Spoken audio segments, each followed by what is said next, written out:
A plane crash into a New York landmark. I'm Ken Gallagher. Smoke is pouring from the upper floors of the north building of the Twin Towers of the World Trade Center. And then we have reports now that a second plane has struck the other tower. We'll have confirmation on those details just as soon as we can. Now, it's fairly obvious now, Ken, that a second plane has, in fact, struck the tower. You can see that now. We now have both buildings on fire.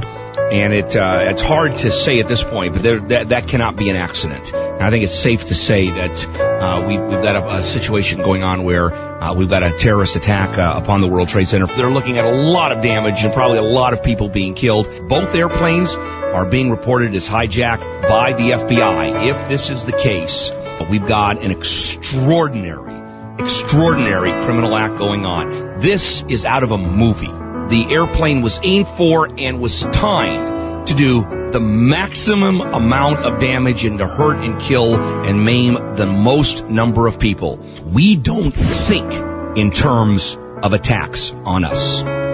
This one is the alarm clock going full blast at 110 decibels, screaming in your ear, wake up, this is a whole new world. Bill, we do have a bulletin from Associated Press that says a plane has now crashed into the Pentagon. This is the worst nightmare for American security forces and the people of the United States. This is war.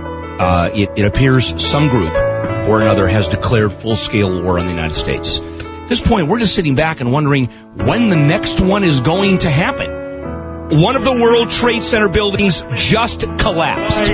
The entire building collapsed. There is nothing left of it. The whole thing just came down. The whole building is now down. You can't even imagine the number of people that have died and have been hurt. And they're going to be pulling people out of there for the next several months.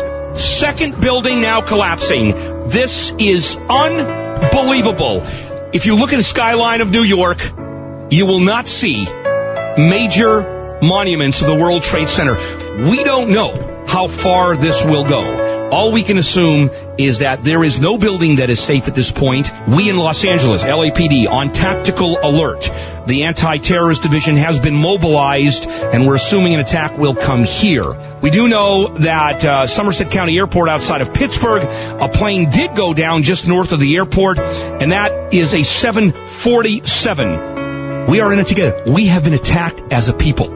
Complete chaos, and he said he saw the explosion, and then he saw the people, he said, were actually jumping from the building. Now, what is the outcome of this? How is this going to affect the business of the United States? How is it going to affect the business of commerce? We have absolutely no idea. We don't know. All we know, we can safely say that today, war has been declared on the United States of America.